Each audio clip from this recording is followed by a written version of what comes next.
Welcome to my channel, a lead that bring your story about the love of a mafia boss. Now let's listen. The sugar crystals gleamed under the kitchen lights like tiny diamonds as I sprinkled them over the buttercream frosting. My fingers, stained with food coloring and smelling of vanilla, worked meticulously to create the delicate sugar flowers that would adorn the top tier. This cake had to be perfect, not just good, but flawless. The kind of perfection that commanded top dollar. "Mommy, can I have the spoon?" Lily asked, her small voice breaking through my concentration. She stood beside me in her pink pajamas, dark curls framing her cherubic face. A miniature version of me, except for the eyes. Those were all her father's, a reminder I didn't need. "Just one lick, sweetheart, then it's bedtime," I said, handing her the mixing spoon with remnants of buttercream. "Remember, we have a big day tomorrow. This cake is going to help us catch up on rent." Our apartment was small, the kitchen barely accommodating my baking equipment. But what it lacked in space, I made up for in determination.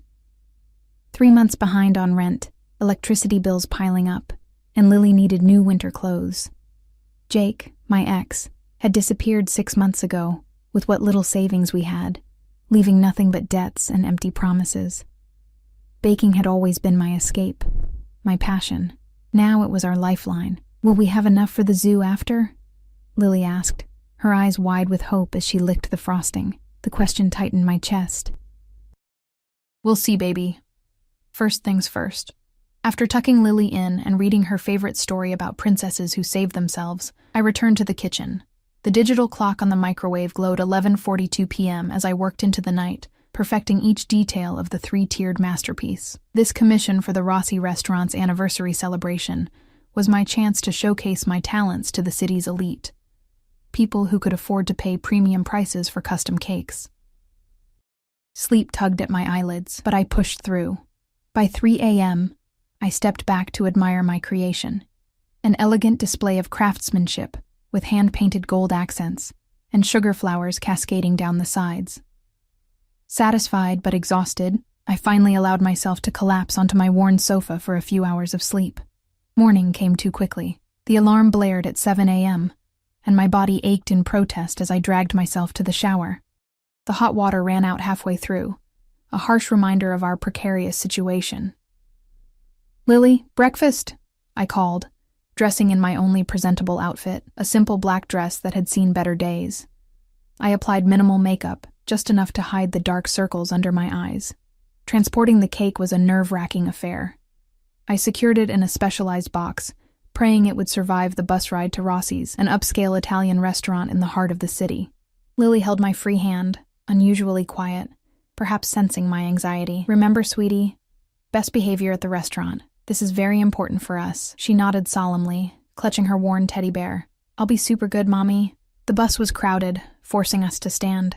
Each stop, each turn made my heart race as I stabilized the cake box. When we finally arrived at our destination, relief washed over me, only to be quickly replaced by intimidation as I gazed up at the elegant facade of Rossi's. The restaurant wasn't open to the public yet, but staff bustled about, preparing for the evening's celebration. A hostess with immaculate makeup and a tight bun regarded us with poorly concealed disdain. "Delivery entrance is around back," she said dismissively. "I'm not a delivery person," I explained, struggling to maintain my dignity. "I'm Emma Parker. I was commissioned to create the anniversary cake by Mr. Rossi himself." Her eyebrows arched in surprise, and she glanced at my simple dress, then at Lily, before picking up a phone. After a brief conversation, her demeanor shifted slightly. "Wait here, please." The restaurant's interior was breathtaking. Crystal chandeliers, marble floors, and the lingering scent of expensive perfume and truffle oil. Lily's eyes widened as she took in the opulence around us. I felt painfully out of place, acutely aware of my chipped nail polish and scuffed shoes. "Mommy, it's like a castle," Lily whispered in awe. Before I could respond, a door opened, and a slender man in an impeccable suit approached. "Miss Parker?" "I'm Paolo, Mr. Rossi's assistant. The cake, please." His tone was polite, but carried an undercurrent of authority that made me uncomfortable. I carefully handed over the cake box, fighting the urge to check one last time that everything was perfect.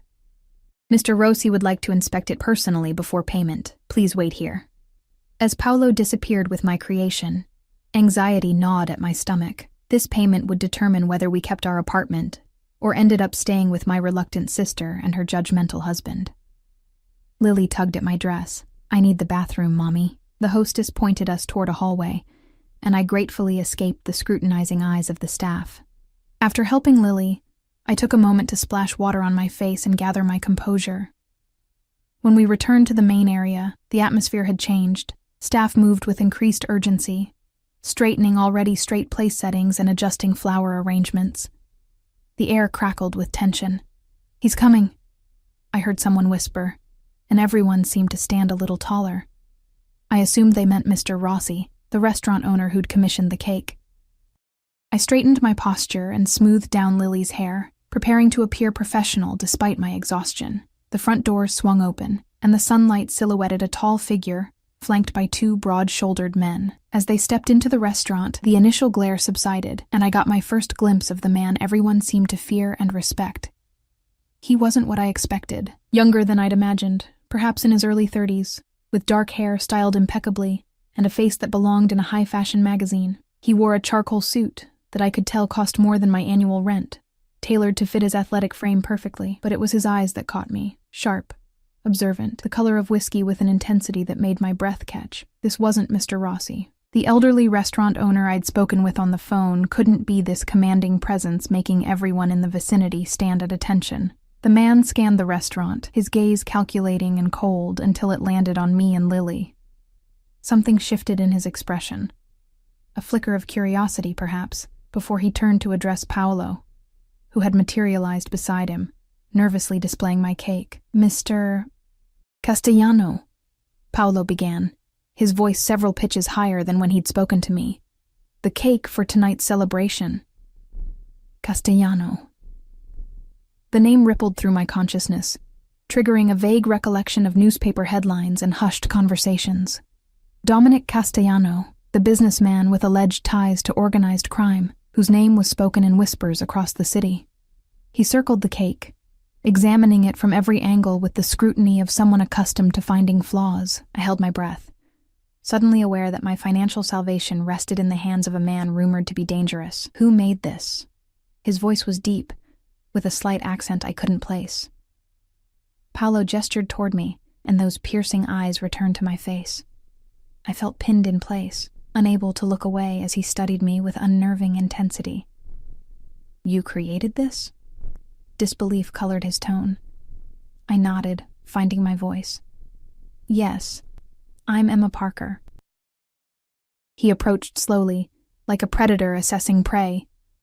The distance between us diminished until I could smell his cologne, something expensive and subtle, with notes of sandalwood and amber. "It's exquisite work," he said finally. "The detail is exceptional." Relief flooded through me, but before I could thank him, Lily peeked out from behind my dress where she'd been hiding. "I helped with the sugar flowers," she announced proudly, apparently immune to the intimidating aura that surrounded this man. His gaze dropped to my daughter, and something unreadable passed across his features. Surprise, curiosity, and something else I couldn't identify. He crouched down to Lily's level, a movement so unexpected that several staff members exchanged glances. "Did you now?" His voice softened marginally. "They're the best part." Lily beamed, while my maternal instinct screamed to pull her away from him. But before I could act, he straightened and turned to Paolo. "Double the agreed payment, and I want to speak with Ms. Parker privately." Panic fluttered in my chest. "I'm sorry, that's not possible. My daughter and I need to—" "Your daughter can enjoy some gelato in the kitchen while we talk business," he interrupted, his tone making it clear this wasn't a request. "I have a proposition for you." One of his men stepped forward, offering a hand to Lily. "Come on, little one. We've got chocolate and strawberry." To my horror, Lily looked delighted at the prospect. "Can I, Mommy? Please?" Trapped between my daughter's pleading eyes and Castellano's unwavering stare, I reluctantly nodded. "Stay where Paolo can see you, okay?" As Lily was led away, chattering excitedly about ice cream flavors, Castellano gestured toward a private dining area. Shall we? Every instinct warned me to grab Lily and run. But the promise of double payment kept me rooted in place. That money could buy us 3 months of security. Maybe more. I followed him into the private room, my heart pounding against my ribs. The door closed behind us with a soft click that sounded like a jail cell locking. "Your work is impressive," he began, leaning against an antique desk rather than sitting. "Self-taught?" I nodded, keeping a safe distance between us, mostly. "I took some courses before Lily was born." His eyes never left my face. "And now you support yourself and your daughter with cakes?" The way he said it made my profession sound trivial, and defensiveness flared within me. "It's honest work." A smile curved his lips, not reaching his eyes. I didn't suggest otherwise. He paused, studying me in a way that made me feel transparent. "You're struggling financially." It wasn't a question. Somehow, he had assessed my circumstances with uncomfortable accuracy. "We manage," I replied stiffly. He laughed, a rich sound that contrasted with his intimidating demeanor. "You arrived on public transportation with a 3-tiered masterpiece, wearing a dress that's seen better days, with a child who mentioned the zoo as if it were an unattainable luxury." Managing seems generous. Heat rose to my cheeks. Embarrassment mingled with anger. "I don't see how my financial situation is any of your business, Mr. Castellano." He pushed away from the desk, moving toward me with fluid grace. "It becomes my business when I want something you have." My breath caught. "The cake is already yours. You've paid for it." "I'm not talking about the cake." He stopped directly in front of me, close enough that I had to tilt my head back to maintain eye contact. "I'm talking about your talent, your skill." The proximity made my skin prickle with awareness. He was overwhelming, not just physically, but in his presence, in the way he commanded the space around him. "I'm hosting an event at my home this weekend," he continued. "An important gathering that requires someone with your particular artistic abilities. I want you to create something spectacular. Price is no object." Relief mingled with suspicion. This was about work, after all. But something in his expression made me hesitate. "I'm not available for commissions this weekend. I have other obligations." His head tilted slightly. "Such as?" "My daughter. Bring her. My home has ample space and staff who can ensure she's entertained while you work." I shook my head. "I don't think that would be appropriate." "I'll pay you $50,000. The figure hit me like a physical blow. $50,000 could change everything. Clear our debts, secure a better apartment, provide stability for Lily that I'd been unable to give her since Jake left. Castellano observed my reaction with satisfaction. "I see we understand each other." "Why me?" I managed to ask, my voice barely above a whisper. "There are professional caterers, established bakeries, none with your eye for detail." He reached out, tucking a strand of hair behind my ear with a casualness that made me flinch. "And I find I'm intrigued by you, Emma Parker." The way he said my name sent an involuntary shiver down my spine. "This is strictly professional," I clarified, stepping back from his touch. "I would create the desserts for your event, nothing more." Something dangerous flashed in his eyes, a predatory gleam that made my pulse quicken. "Of course, for now." Before I could respond, the door opened, and Lily bounded in with chocolate gelato smeared across her face. The tension in the room dissipated as she launched into an enthusiastic description of the kitchen. "Mommy, they have a fridge as big as our whole kitchen, and Chef Marco let me taste the fancy chocolate from France." Castellano watched her with unusual interest, his expression softening slightly. "Your daughter is charming." I pulled Lily close, protective. "Thank you. We should be going now." "My driver will take you home," he said, retrieving a business card from his pocket. "This has my private number. Call me with your answer by tonight." I accepted the card reluctantly, feeling as though I was making a deal with the devil. "I'll consider it." As we turned to leave, his voice stopped me. "Emma." I looked back, finding his gaze had hardened again. All traces of warmth vanished. "I don't like to be disappointed. I expect to hear from you." The statement hung in the air between us. Not quite a threat, but carrying weight nonetheless. I nodded stiffly, and guided Lily out, acutely aware of his eyes following our every move.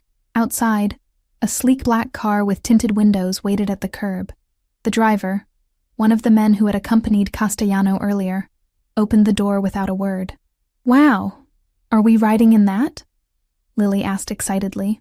I hesitated, clutching my purse where the envelope with double my fee now resided. Taking a ride from this man seemed like accepting something I couldn't return.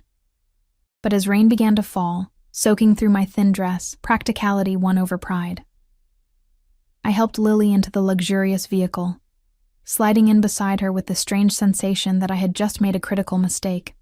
As the car pulled away from the curb, I caught a glimpse of Castellano watching from the restaurant window, his expression unreadable. The business card seemed to burn in my hand. A ticket to financial salvation, or a path to something far more dangerous than poverty. I had until tonight to decide. The ride home felt surreal. Leather seats softer than any couch I'd ever owned cradled us as the car glided through city streets, insulating us from the chaos outside. Lily bounced excitedly beside me, pointing out landmarks through tinted windows while I clutched Castellano's business card, its embossed lettering pressing into my palm. "Are we rich now, Mommy?" she asked, her innocent question piercing my heart. I tucked a curl behind her ear. "No, sweetheart. This is just a nice man's car taking us home. The scary man with the nice eyes?" Children's perception never ceased to amaze me. Yes, that one. Our apartment building looked even shabbier, juxtaposed against the luxury vehicle. The driver, stoic and silent, opened my door and nodded respectfully before I could thank him. As we stepped out, I noticed our landlord, Mr. Peterson, watching from his ground floor window, his perpetual scowl deepening at the sight of the expensive car. Inside our apartment, reality crashed back. The dripping faucet, the crack in the living room ceiling, the secondhand furniture, all stark reminders of our precarious existence.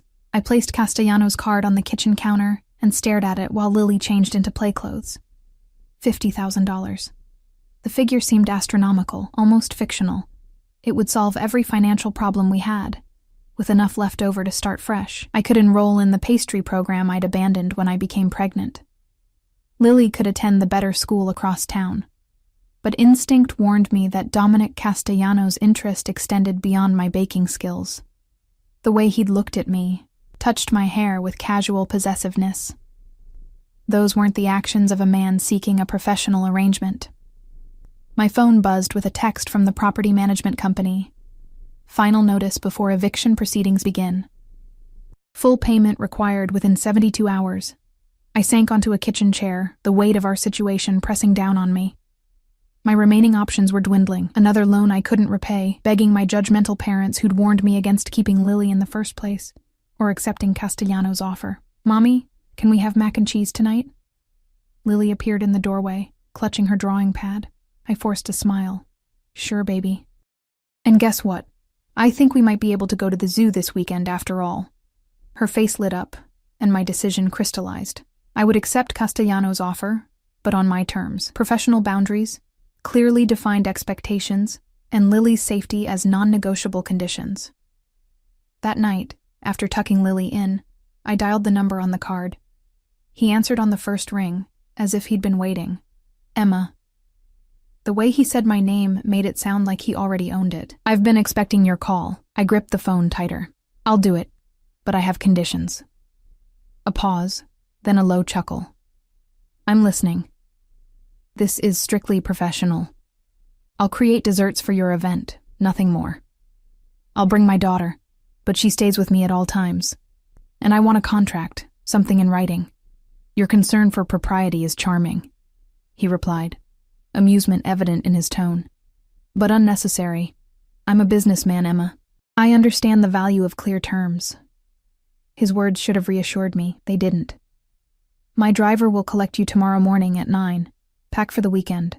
My estate is an hour outside the city." "The weekend?" I thought. "You'll need time for preparation," he interrupted smoothly. "The event is Sunday evening. You'll have access to a fully equipped kitchen and anything else you require." Before I could argue, he continued.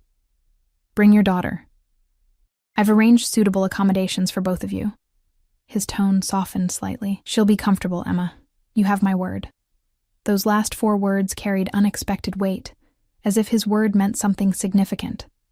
Perhaps in his world it did. 9 o'clock, I confirmed, already mentally cataloging what we would need. Good night, Emma. Sleep well. The line went dead, leaving me with the distinct impression that I'd just crossed a threshold from which there would be no easy return. Morning came quickly. I packed with methodical precision. Clothes for Lily and me, essential baking tools I couldn't work without, Lily's favorite stuffed bear, and the sketchbook where I drafted my designs. The car arrived precisely at 9, the same silent driver nodding in greeting. Ready for our adventure? I asked Lily, trying to infuse my voice with an enthusiasm I didn't feel. She nodded eagerly, clutching her backpack filled with coloring books and small toys. Will there be horses? Rich people always have horses in movies. I'm not sure, sweetheart. We'll have to see. The drive took us through gradually changing landscapes, urban sprawl giving way to affluent suburbs, then to rolling countryside dotted with estates hidden behind gates and hedges. Finally, the car turned onto a private road flanked by ancient oaks, their branches forming a canopy overhead. As we rounded the final curve, Castellano's home came into view. Calling it a house would be like calling the ocean a puddle. It's a castle, Lily gasped, pressing her face against the window. The estate was a modernized manor house, all clean lines and glass merged with traditional stone.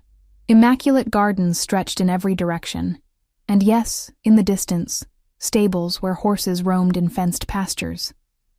The car stopped at the main entrance, where Paolo from the restaurant waited on the steps.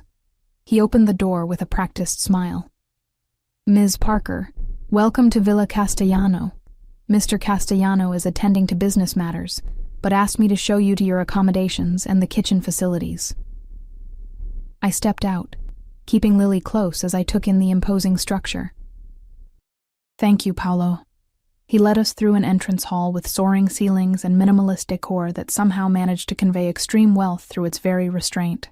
Lily's eyes widened at a massive aquarium built into one wall, tropical fish in electric blues and yellows darting among coral formations. The guest wing is this way, Paolo explained, guiding us down a corridor lined with what looked like original artwork. Mr. Castellano thought you might prefer privacy. He opened double doors to reveal a suite that was larger than our entire apartment. A sitting area with plush furniture faced floor-to-ceiling windows overlooking the gardens. 2 bedrooms connected to the main space, each with its own bathroom. This is where we're staying? I asked, unable to keep the disbelief from my voice. Paolo nodded. Mr. Castellano requested you be made comfortable. He gestured to a door across the hall. The kitchen designated for your use is directly opposite. It's been stocked according to the requirements you mentioned on the phone. If you need anything else, please use the house phone to contact staff. As Paolo excused himself, Lily ran from room to room, exploring with unrestrained delight. Mommy, the bathtub has jets. And look at the bed. It's bigger than our whole bedroom. Her excitement was contagious, momentarily distracting me from the unease that had followed me since meeting Castellano. I unpacked our things, hanging our modest clothes in a closet designed for a wardrobe 10 times the size. Curious about the kitchen, I crossed the hall. The space was a baker's dream, professional-grade equipment, marble countertops, and a pantry stocked with every ingredient I could possibly need, including rare vanilla from Madagascar and chocolate from small-batch producers I'd only read about. I ran my fingers over the gleaming surfaces, ideas already forming. For the next few hours, I lost myself in planning and preparation, sketching designs while measuring and mixing components that needed to chill overnight. Lily colored quietly at a corner table, occasionally helping with simple tasks. The sun was beginning to set when a knock at the kitchen door interrupted my workflow. I opened it to find a woman in her 50s, with a kind face and practical clothing. Ms. Parker? I'm Mrs. Winters, the housekeeper. I've come to see if you and your daughter would like dinner served in your suite, or if you'd prefer to join Mr. Castellano in the main dining room. The thought of facing Castellano across a dinner table sent a flutter of anxiety through me. Our suite would be fine, thank you. She smiled understandingly. Very good. It will be delivered shortly. Mr. Castellano also asked me to inform you that he would like to discuss the event details with you after your daughter is settled for the night. He suggests the library at 9, if that's convenient. It wasn't a request so much as a scheduled appointment. That's fine. After a dinner more exquisite than anything we'd eaten in months, I bathed Lily and tucked her into the enormous bed that had delighted her so much. She fell asleep quickly, exhausted from the day's excitement. I changed into the nicest outfit I'd packed, a simple blue dress that had survived from my pre-motherhood days, and followed the directions Mrs. Winters had provided to the library. Each corridor revealed new glimpses of tasteful opulence, the kind of wealth that didn't need to announce itself. The library door stood partially open. I knocked lightly before entering a 2-story room lined with bookshelves. A fire crackled in a stone fireplace, casting dancing shadows across leather-bound volumes and illuminating the man who stood before it, a crystal tumbler of amber liquid in his hand. Dominic Castellano had exchanged his business suit for dark trousers and a charcoal sweater that somehow looked even more expensive than his formal wear. The casual attire did nothing to diminish his commanding presence. He turned as I entered, his gaze traveling over me in a slow assessment that made my skin warm. "Emma, thank you for joining me." I remained near the door, maintaining distance. "You wanted to discuss the event." A smile played at the corner of his mouth, direct, as always. He gestured to a seating area near the fire. "Please sit. Would you like a drink?" "No, thank you." I perched on the edge of a leather armchair, while he settled on the sofa opposite, radiating the casual confidence of a man accustomed to controlling every situation. "Sunday's gathering is a private affair," he began. 40 guests, primarily business associates, and a few family members. "I want something memorable, a centerpiece dessert that reflects sophistication without pretension, accompanied by smaller offerings for variety." His description was surprisingly specific, revealing a man with defined tastes rather than someone simply throwing money at an impression of luxury. I nodded, professional mode engaging. "I've been working on designs based on what Paolo mentioned. I was thinking a main showpiece with architectural elements, perhaps inspired by Italian influences, with supporting desserts that play with contrasting flavors and textures." As I outlined my vision, his attention remained fixed on me with an intensity that was both flattering and unnerving. When I finished, he leaned forward slightly. "You're passionate about your craft." It wasn't a question, but I answered anyway. "It's the one thing I've always been good at." "I doubt that's the only thing," he replied, his voice dropping lower. Heat crept up my neck. "Mr. Castellano." "Dominic," he corrected. "If we're to work together, I'd prefer you use my name." "Dominic," I conceded, the name feeling intimate on my tongue. "I want to be clear about expectations. I'm here to create desserts for your event, that's all." He studied me for a long moment, firelight reflecting in his eyes. "Your daughter mentioned her father earlier today to Mrs. Winters. She said he went away." The abrupt change of subject caught me off guard. "That's not relevant to our arrangement." "Everything about you is relevant to me, Emma." The statement hung in the air between us, heavy with implication. I stood, suddenly needing distance. "It's getting late. I should check on Lily." He rose as well, moving with that fluid grace that belied his powerful frame. "Of course. But before you go," he crossed to a desk and retrieved a manila envelope. "Your contract as requested, and an advance." I accepted the envelope, our fingers brushing momentarily. "Thank you." "Rest well, Emma. Tomorrow will be a busy day." His gaze held mine, something possessive lurking in their depths. "And Emma? My home is secure, but I'd advise against wandering the grounds after dark. Not all areas are well lit." The warning carried an undercurrent I couldn't quite interpret, concern for my safety or a reminder that I was in his territory now. "Good night, Dominic," I said, retreating toward the door. "Emma." His voice stopped me at the threshold. When I turned, his expression had softened almost imperceptibly. "Your daughter is welcome to visit the stables tomorrow. I've arranged for someone to show her the horses." The unexpected thoughtfulness caught me by surprise. She'd love that. Thank you.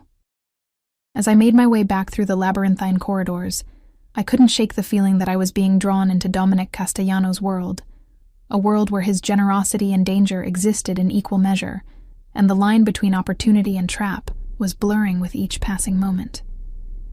Morning sunlight streamed through the floor-to-ceiling windows, casting golden patterns across the plush carpet. For a disorienting moment, I forgot where I was. Then reality rushed back, the estate, Castellano, the contract I'd reviewed by lamplight after our meeting. The contract had been surprisingly straightforward. $50,000 for my services, half paid in advance, half upon completion. The language was formal but clear, outlining exactly what I'd requested, a professional arrangement with explicit boundaries. Only one detail had given me pause. A confidentiality clause, prohibiting me from discussing anything I might see or hear during my stay at Villa Castellano. I slipped out of bed, careful not to wake Lily, who had migrated to my room sometime during the night. After a quick shower in the marble bathroom, a luxury that almost made me forget our problems, I dressed in practical clothes suitable for a day of baking. The kitchen awaited me, pristine and ready. I lost myself in the familiar rhythm of measuring, mixing, and creating. By mid-morning, the foundations for my centerpiece were taking shape. A 3-tiered masterpiece with architectural elements inspired by classical Italian buildings, each tier representing a different flavor profile. There you are. The deep voice startled me. Dominic stood in the doorway, casual in dark jeans and a fitted shirt that did little to conceal his athletic build. He looked younger somehow, less intimidating than in his business attire, though no less commanding. "I've been here for hours," I replied, wiping flour from my hands with a towel. He approached, examining my work with genuine interest. Impressive progress. His gaze shifted to me, lingering on a smudge of chocolate on my cheek. "You have..." He reached out, his thumb brushing my skin to remove the chocolate, the contact brief but electric. I stepped back, my pulse quickening. "Is there something you needed?" A smile played at his lips, as if my reaction amused him. "I came to see if your daughter might like to visit the stables this morning. One of the mares had a foal last week." As if summoned by the mention, Lily appeared at the connecting door to our suite, rubbing sleep from her eyes. She froze at the sight of Dominic, suddenly shy. "Good morning, Lily," he said, his voice gentler than I'd heard before. "Do you like horses?" She nodded, moving to press against my side. "Are they big horses?" "Some are, but the baby is small." He crouched to her level, his imposing frame somehow less threatening in the gesture. "Would you like to see them?" Lily looked up at me, silently asking permission. Despite my reservations about Dominic, I couldn't deny her this experience. "You can go, sweetie. I need to work on these cakes anyway." "Mrs. Winters will accompany her," Dominic added, correctly interpreting my hesitation. "She has grandchildren Lily's age." Relief washed through me. "Thank you." 20 minutes later, Lily departed with the kindly housekeeper, chattering excitedly about horses and foals. I returned to my work, only to find Dominic still there, watching me with unreadable eyes. "You don't have business matters to attend to?" I asked, uncomfortable under his scrutiny. "I am attending to business matters." He leaned against the counter, too close for comfort. "My most valued guests will experience your creations tomorrow. That makes your work my priority today." I continued piping delicate chocolate structures, trying to ignore his presence. "I work better alone." "I've upset you," he observed. "That wasn't my intention." Something in his tone made me look up. For a brief moment, vulnerability flickered across his features, so fleeting I might have imagined it. "I'm not upset," I said carefully. "Just focused." He studied me for a moment longer before nodding. "I'll leave you to it then, but I'd like you and Lily to join me for dinner tonight." It wasn't quite a command, but neither was it a request that invited refusal. "All right. 8 o'clock in the main dining room."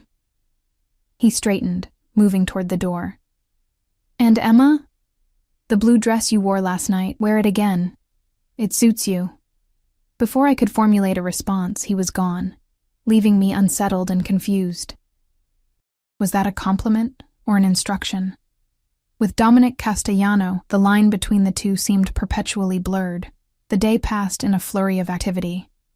Lily returned from the stables bubbling with excitement about the horses, especially the foal she'd been allowed to pet. While she colored at the kitchen table, telling me about her adventures, I continued crafting components for tomorrow's desserts. By late afternoon, exhaustion threatened my concentration. I stretched, working out the kinks in my neck, when a knock at the door revealed Paolo. "Miss Parker, Mr. Castellano thought you might need assistance." He gestured to a young woman behind him. "This is Sophia, one of our pastry assistants. She's at your disposal." Sophia proved to be skilled and efficient, taking over repetitive tasks while I focused on the more intricate elements. With her help, I completed the day's work earlier than expected, leaving time to prepare for dinner. In our suite, I found a package on my bed, a garment box with a note in masculine handwriting. For tonight. D. My heart raced as I lifted the lid. Inside lay a dress of midnight blue silk, elegant in its simplicity, alongside a smaller box containing a delicate silver bracelet. I should have been offended by the presumption, should have left the gifts untouched. Instead, I found myself running my fingers over the luxurious fabric, imagining how it would feel against my skin. No. This crossed the line I'd drawn. I would wear my own clothes, maintain what little control I had in this unbalanced power dynamic. After helping Lily into her nicest outfit, a floral dress already outgrown at the wrists, I put on the blue dress I'd worn the night before, deliberately ignoring Dominic's gift. I twisted my hair into a simple updo and applied minimal makeup, striving for dignity rather than glamour. "You look pretty, Mommy," Lily said as we left our suite, "like a princess." I squeezed her hand. "And you look like the most beautiful princess of all." The main dining room was intimate despite its size, with a table set for 3 and candles casting a warm glow. Dominic awaited us, rising as we entered. His eyes narrowed almost imperceptibly at my choice of attire, before his expression smoothed into a welcoming smile. "Ladies," he greeted us, moving to pull out chairs for both Lily and me. "I hope you're hungry." Dinner was a surprisingly relaxed affair. Dominic engaged Lily in conversation about the horses, showing genuine interest in her enthusiastic descriptions. He asked questions that made her giggle and glow with the special attention adults rarely afforded children. "Did you enjoy the stables, Lily?" Dominic asked as dessert was served. A simple but elegant panna cotta that made me take mental notes. "Yes. Mrs. Winters said maybe I could see the foal again tomorrow before we leave," she replied, looking to me for confirmation. "We'll see, sweetheart. I'll be very busy preparing for the party."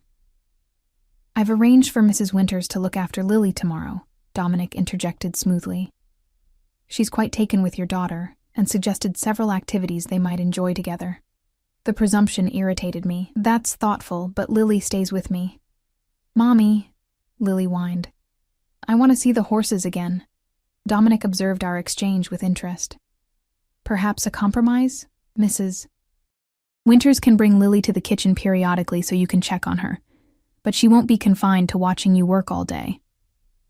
Put that way, his suggestion seemed reasonable, even considerate. "We'll try it," I conceded, not missing the triumphant glint in his eye. As dinner concluded, a staff member appeared at Dominic's side, whispering something urgent. His expression hardened, the charming host instantly replaced by the dangerous man I'd glimpsed at our first meeting. "Excuse me," he said, standing abruptly. "A business matter requires my attention. Please, enjoy your evening." His gaze lingered on me. "Perhaps the library again, after Lily is asleep?" It wasn't really a question. "Perhaps," I replied noncommittally. Once he'd gone, I took Lily back to our suite, bathed her, and read until she fell asleep. For nearly an hour afterward, I debated whether to go to the library. Professional boundaries demanded I decline the implicit invitation. Yet curiosity, and something else I wasn't ready to examine, pulled me toward him. In the end, I went, telling myself it was to discuss tomorrow's event. The library was empty when I arrived, the fire burning low. I browsed the shelves, surprised to find well-worn classics alongside modern literature, books that had actually been read, not just displayed for appearance. "You came." I turned to find Dominic in the doorway, his expression unreadable. He'd removed his jacket, and his shirt was open at the collar, revealing a glimpse of tanned skin. "I wanted to confirm the timeline for tomorrow," I said, maintaining the pretense of professionalism. He approached, stopping closer than necessary. The timeline is unchanged. Guests arrive at 7. His eyes searched mine. That's not why you came. Heat rose to my cheeks. I don't know what you mean. You didn't wear the dress. The abrupt change of subject caught me off guard. It wouldn't have been appropriate. Because I gave it to you? He circled me slowly, like a predator assessing prey, or because you feared what wearing it might signify. I held my ground, refusing to be intimidated. Both. He stopped before me, close enough that I could feel the heat radiating from his body. Your honesty is refreshing. Most people lie to me out of fear or greed. I'm not most people. No, he agreed softly. You're not. His hand rose to touch my cheek, the contact gentle despite the strength I knew those hands possessed. Why are you raising your daughter alone, Emma? The question, unexpected and personal, made me step back. That's not relevant to our arrangement. Everything about you is relevant to me, he repeated from our previous conversation. I make it my business to know who enters my home, who I trust. The way he said trust carried weight beyond the word itself. My ex-husband left 6 months ago.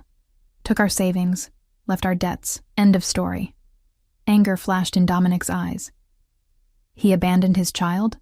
He was never much of a father, I admitted, surprised by my candor. Always chasing get-rich-quick schemes, disappearing for days. Lily barely notices he's gone now. And you? Do you miss him? I laughed, the sound hollow even to my own ears. I miss having help with the bills. I miss not being afraid we'll end up homeless. But him? No. Dominic moved to the sidebar, pouring 2 drinks. He handed one to me, and this time I accepted, welcoming the burn of expensive whiskey. Your ex-husband, he said carefully. What was his name? Something in his tone set off warning bells. Why do you want to know? His smile didn't reach his eyes. Mere curiosity. Jake Parker, I replied after a moment's hesitation. Though he might be using a different name now, he was inventive with identities when it suited him. Dominic nodded thoughtfully. And where did he go, do you think? He mentioned Florida once. Some friend with connections. I shrugged. It doesn't matter. He's gone, and we're better for it. Yes, Dominic agreed, his voice hardening. Some men don't deserve the families they abandon. The conversation had taken an unsettling turn. I set down my glass, suddenly eager to return to the safety of our suite. It's getting late. Tomorrow will be demanding. Of course. He didn't move to stop me, but his voice followed me to the door. Emma, about the dress. I paused, looking back at him. Yes? It wasn't a purchase. It belonged to my sister. Something vulnerable flashed across his face. She died 5 years ago. You remind me of her. Your determination, your fierce protection of your daughter, the revelation stunned me into silence. This wasn't the manipulation I'd expected, but something raw and genuine that didn't fit my image of the dangerous businessman. I'm sorry for your loss, I managed finally, and for misinterpreting your gesture. He nodded once, a dismissal and acceptance combined. Good night, Emma. I returned to our suite, my mind churning with contradictions. The man I'd met at the restaurant, cold, calculating, intimidating, seemed at odds with the one who spoke with such tenderness about his sister, who delighted my daughter with stories of horses, who noticed the smudge of chocolate on my cheek. As I slipped into bed, I realized with unsettling clarity that Dominic Castellano was becoming more than a temporary employer. He was becoming a dangerous temptation. Not just because of his wealth or power, but because beneath his controlled exterior lay depths I hadn't expected to find. Tomorrow would bring the culmination of our professional arrangement. After that, we would return to our separate worlds, his of privilege and power, mine of struggle and survival. It was better that way, safer. So why did the thought fill me with a strange sense of loss? I closed my eyes, trying to silence the questions circling my mind. In my dreams, Dominic watched me with those penetrating eyes, always just out of reach, always seeing more than I wanted to reveal. Dawn broke with a soft golden light that filtered through gauzy curtains, rousing me from fitful sleep. Today was the day, the event, the culmination of my work here, and then back to reality, the The thought should have brought relief, not the hollow ache that settled in my chest. I slipped from bed, careful not to wake Lily, and padded to the kitchen in borrowed slippers. To my surprise, coffee awaited me, steam rising from a porcelain cup beside a note in now familiar handwriting, "For strength on your big day." The thoughtfulness of the gesture made me smile despite myself. When had he arranged this? Had he anticipated my early start? The kitchen quickly became my sanctuary as I assembled components prepared over the past 2 days. Mrs. Winters arrived at 9 to collect Lily, who went willingly, excited about another visit to the stables. Throughout the morning, staff appeared periodically, offering assistance, delivering fresh ingredients, providing meals I barely touched. Of Dominic, there was no sign. By mid-afternoon, my masterpiece neared completion. A 3-tiered creation with architectural details reminiscent of Italian palazzos, decorated with hand-painted gold accents and sugar flowers that appeared to cascade naturally down the sides. Surrounding smaller desserts complemented the centerpiece, chocolate truffles infused with rare spices, delicate fruit tartlets, and pastries filled with airy cream. I stepped back, critically assessing my work as footsteps approached from behind. Extraordinary. Dominic's voice sent a shiver down my spine. I turned to find him impeccably dressed in a tuxedo that emphasized his broad shoulders and lean waist. His hair was styled back from his face, accentuating the sharp angles of his jaw and cheekbones. He looked dangerous and devastatingly handsome. "Thank you," I managed, suddenly conscious of my disheveled appearance, hair escaping its pins, apron speckled with chocolate, flour dusting my arms. His gaze moved from my creations to my face, lingering with an intensity that made my pulse quicken. "You've exceeded my expectations, Emma." And I rarely say that. The compliment warmed me more than it should have. The environment helped. This kitchen is a dream. It could be yours. The statement hung between us, laden with implication. Before I could respond, he continued. "Guests will arrive in 2 hours. I've arranged for a dress to be delivered to your suite." He raised a hand as I began to protest. "Not my sister's. Something new, chosen by my personal shopper. Consider it part of your professional attire for the evening." I want you present when your creations are unveiled," he interrupted. "These people appreciate beauty and craftsmanship. They should meet the artist." The request was reasonable enough, though his motivation remained unclear. Was it professional courtesy or something more personal? And Lily, Mrs. Winters has offered to watch movies with her in your suite. They've apparently discovered a mutual love of animated princesses. His lip quirked in a half-smile. "Unless you'd prefer her to attend?" "Children aren't common at these gatherings, but exceptions can be made." I shook my head. "No, that's perfect. Thank you." He checked his watch. Platinum, I noticed. Understated, but undoubtedly worth more than 6 months of our rent. "I have matters to attend to before guests arrive. I'll send someone to escort you down at 8:30. As he turned to leave, I called after him. "Dominic?" He paused, looking back with raised eyebrows. "Thank you. For the opportunity, I gestured vaguely, encompassing the kitchen, the estate, everything he'd provided. Something softened in his expression. "The pleasure has been mine, Emma." The words carried a weight beyond professional courtesy, hovering in the space between us before he departed. In our suite, I found not 1 dress, but 3, each more elegant than anything I'd ever owned, along with a note suggesting I choose whichever I preferred. After a long shower to wash away the day's efforts, I stood before them, overwhelmed by the options. The first, a deep emerald silk with a modest neckline and flowing skirt, was beautiful but safe. The second, black with intricate beading, seemed too formal, too much like trying to blend with the wealthy guests. The third, a deep burgundy with a fitted bodice and off-shoulder design, caught my eye. Elegant but distinctive, like something a confident woman would choose. I reached for the burgundy, holding it against myself in the mirror. The color complemented my fair skin and dark hair, making my eyes appear more green than their usual hazel. "Pretty," Lily exclaimed from the doorway, where she stood with Mrs. Winters. Like a movie star dress, Mrs. Winters smiled warmly. "You'll outshine everyone, dear." An hour later, with my hair swept up and minimal makeup enhancing my features, I barely recognized the woman in the mirror. The dress fit perfectly, as if made for me. A subtle scent clung to my skin. An expensive perfume I'd found on the vanity that smelled of jasmine and something deeper, more mysterious. "You're beautiful, Mommy," Lily said solemnly as I kissed her goodnight. "Are you going to a ball like Cinderella?" I smiled, smoothing her hair. "Something like that. Be good for Mrs. Winters, okay?" At precisely 8:30, a knock announced my escort, Paolo, looking surprised at my transformation. "Ms. Parker, you look lovely. Mr. Castellano is waiting." Nerves fluttered in my stomach as we descended the grand staircase.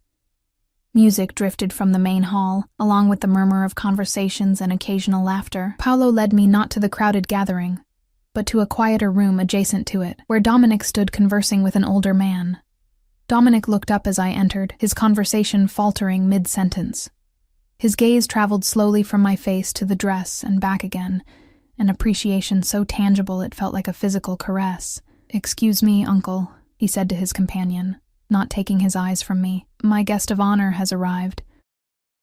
The older man followed his gaze, assessing me with shrewd eyes before nodding and stepping away. Dominic crossed the room with fluid grace, stopping before me. "You chose the burgundy," he observed, his voice low. "Perfect." Heat rose to my cheeks. "Thank you for the options. They're all beautiful. Beautiful clothes for a beautiful woman." He offered his arm. "Shall we? Your creations await unveiling." The touch of his hand over mine sent electricity through my veins as he guided me into the main hall. Heads turned as we entered, curious glances, raised eyebrows, speculative whispers. I straightened my spine, determined not to appear intimidated by the wealth and power surrounding us. "Everyone," Dominic announced, his voice carrying effortlessly across the room. "May I present Emma Parker, the artist responsible for tonight's dessert experience. Artist. Not baker or chef, but artist." The distinction wasn't lost on me, as appreciative murmurs rippled through the gathering. The evening progressed like a dream. My desserts were received with genuine admiration, guests approaching to compliment my work with the reverence usually reserved for fine art. Throughout it all, Dominic remained close, his hand occasionally brushing the small of my back, his presence both protective and possessive. "You've impressed some difficult people to impress," he murmured during a brief moment alone, nodding toward a group of elegantly dressed guests. "That woman has been trying to poach my head chef for months. Tonight, she asked for your contact information instead." Pride swelled in my chest. "What did you tell her?" Something dangerous flashed in his eyes. "That you're exclusively contracted to me." Before I could question the implication, we were interrupted by a commotion near the entrance.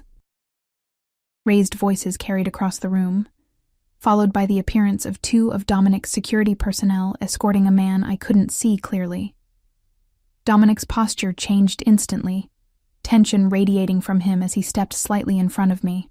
"Excuse me," he said, his voice clipped. "A security matter requires my attention."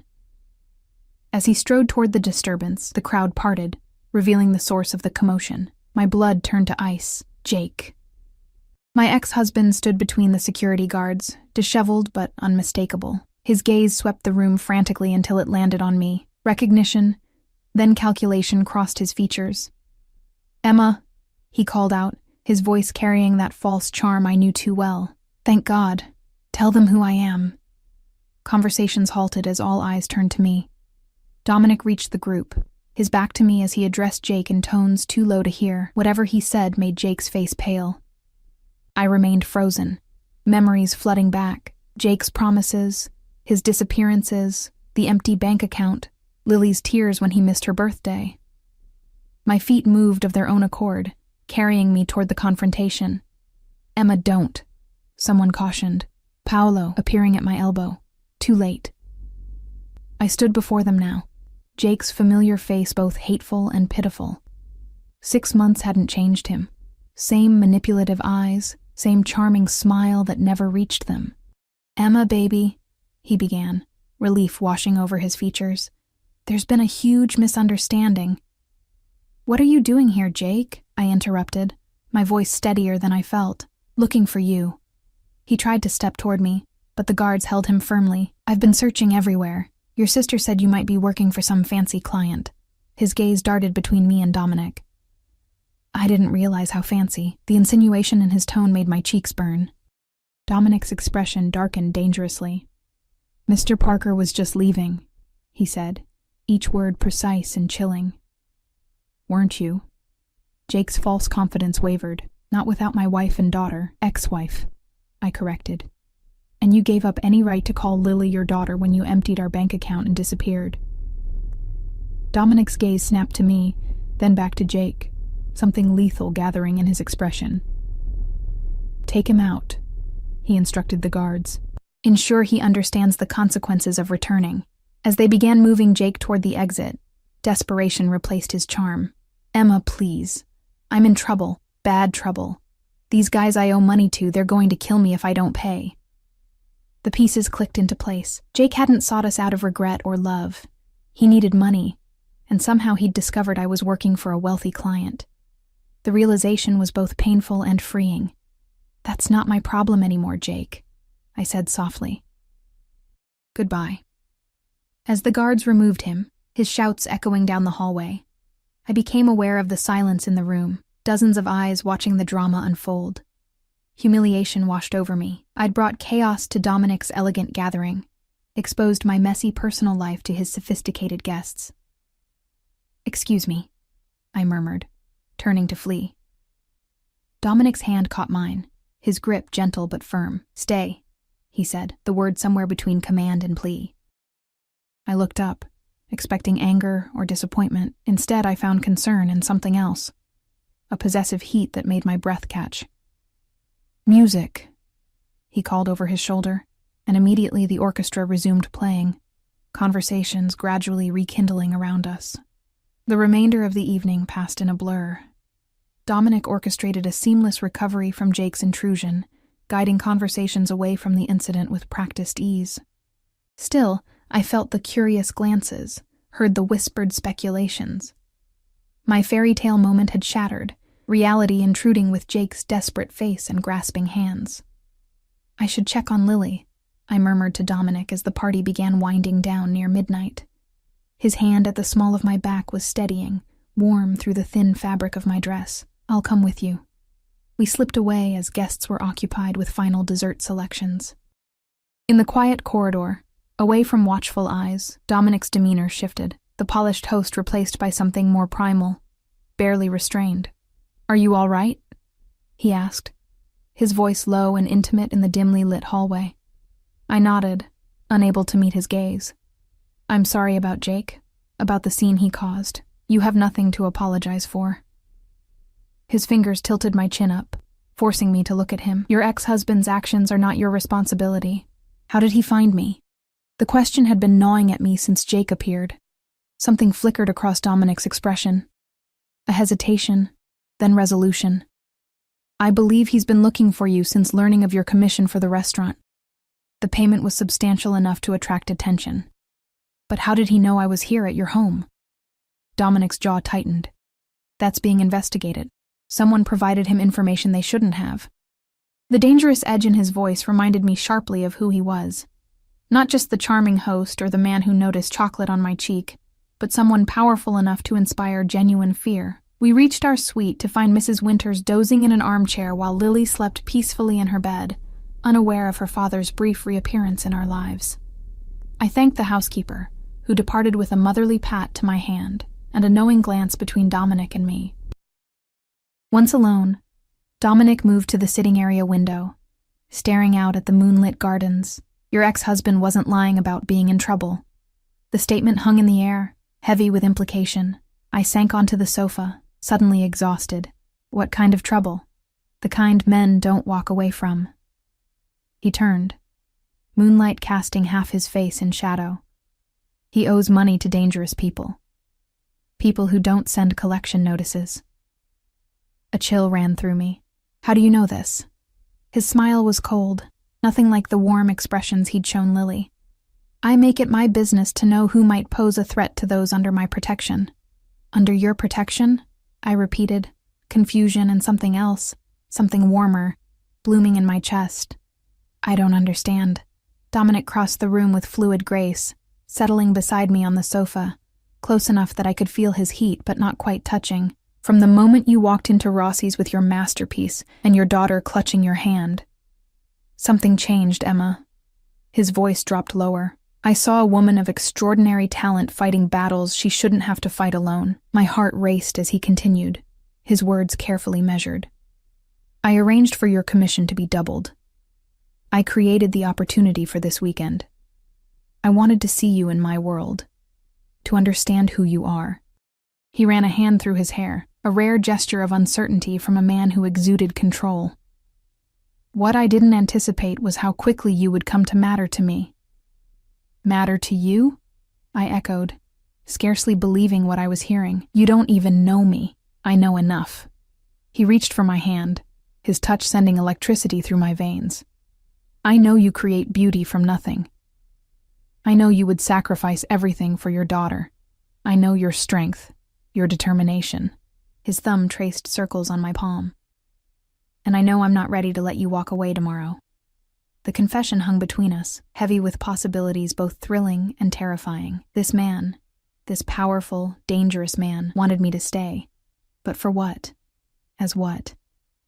What are you asking, Dominic? My voice emerged as a whisper. Stay. The word was simple, direct. Not as an employee, not as a guest. Stay with me, you and Lily. Let me keep you safe, give you the security you deserve while you pursue your passion.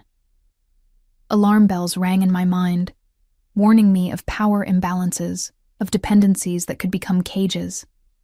I can't be kept, Dominic. I'm not a possession. That's not what I'm offering. His expression intensified. I'm offering partnership, protection, a chance for your talent to flourish without the weight of financial struggle. And yes, I'm offering myself, my home, my resources, my world. Why? The question escaped before I could stop it. Why me? You could have anyone. His laugh held no humor. I've had anyone, Emma. Beautiful women who wanted my money, my connections, the status of being on my arm. None of them saw me. The man behind the reputation, behind the power.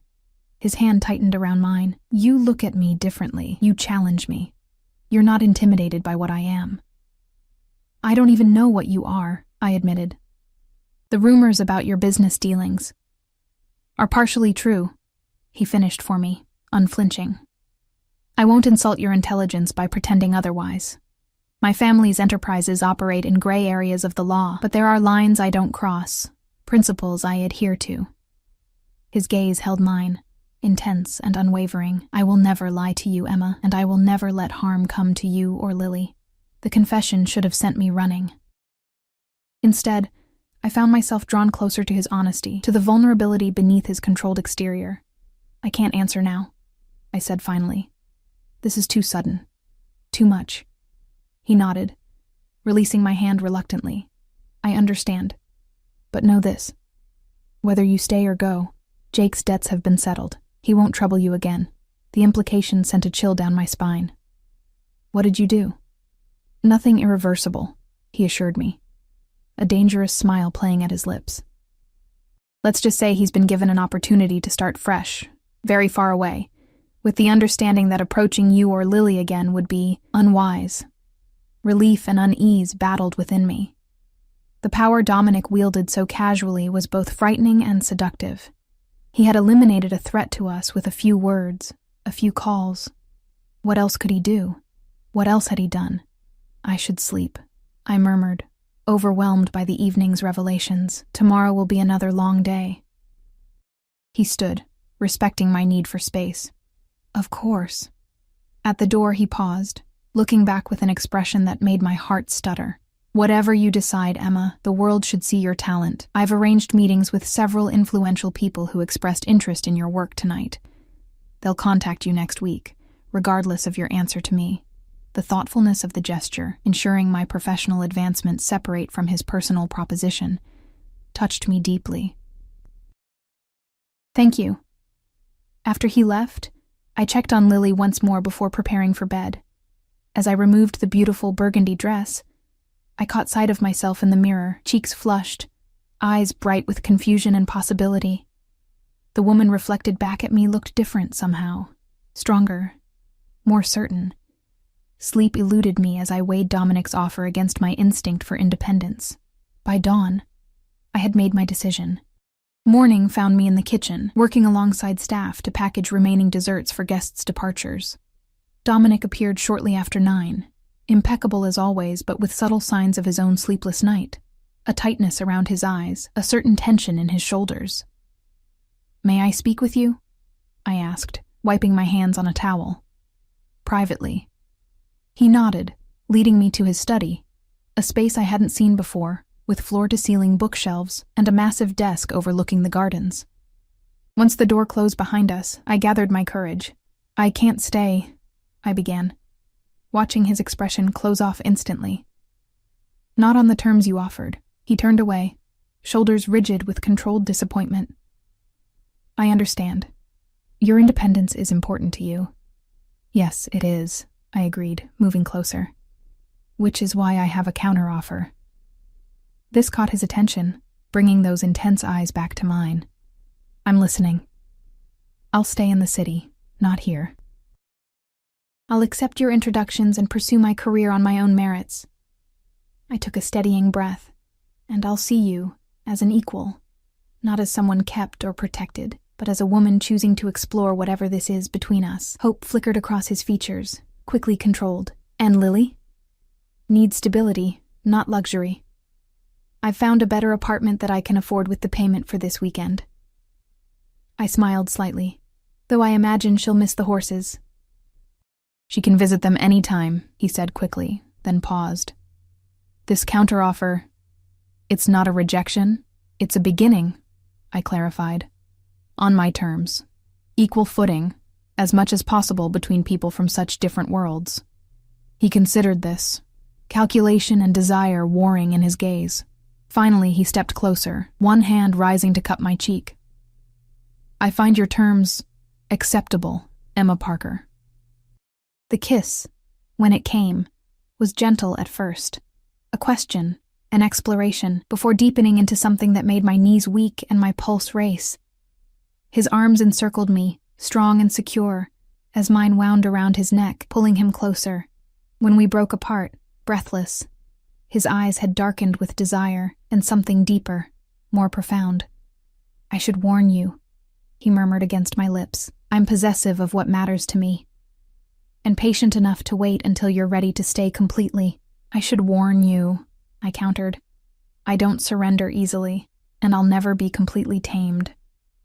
His laugh rumbled through his chest against mine. I would expect nothing less. 3 months later, my bakery opened in a trendy district of the city. A small but elegant shop specializing in custom creations for elite clientele. The investment had come from a consortium of business owners who'd attended Dominic's party, impressed by my work. If they knew their decision had been influenced by a certain powerful businessman, they never mentioned it. Lily flourished in her new school, making friends and growing more confident each day.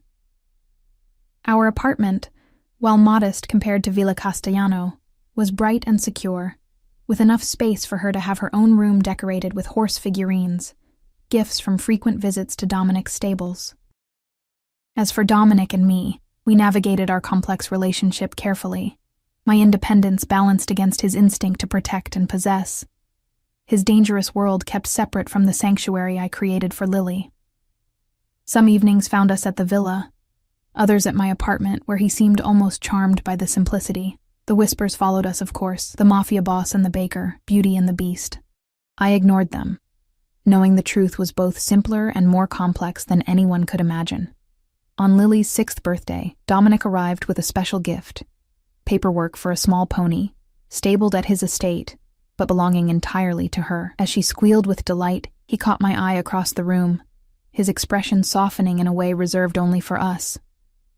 Later that night, with Lily asleep amid new toys. He held me close on the balcony of our apartment, the city lights glittering below. "Move in with me," he murmured against my hair. "You and Lily. The bakery is established now. Your reputation secured." I turned in his arms, searching his face. No longer the cold, intimidating man I'd first met, but not entirely tamed either. Dangerous still, but with a softness reserved for the private world we'd created together. "On one condition," I replied, my fingers tracing the strong line of his jaw. His eyebrow arched questioningly. "Name it." "No more secrets. Full disclosure about your business, your family, everything."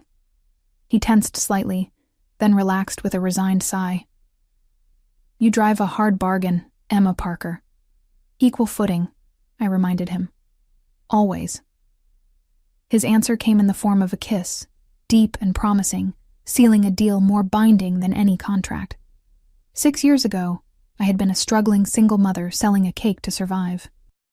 Now I was a woman who had found strength in vulnerability, who had chosen my own path while accepting the protection and love of a dangerous man who looked at me as though I were the most precious thing in his world.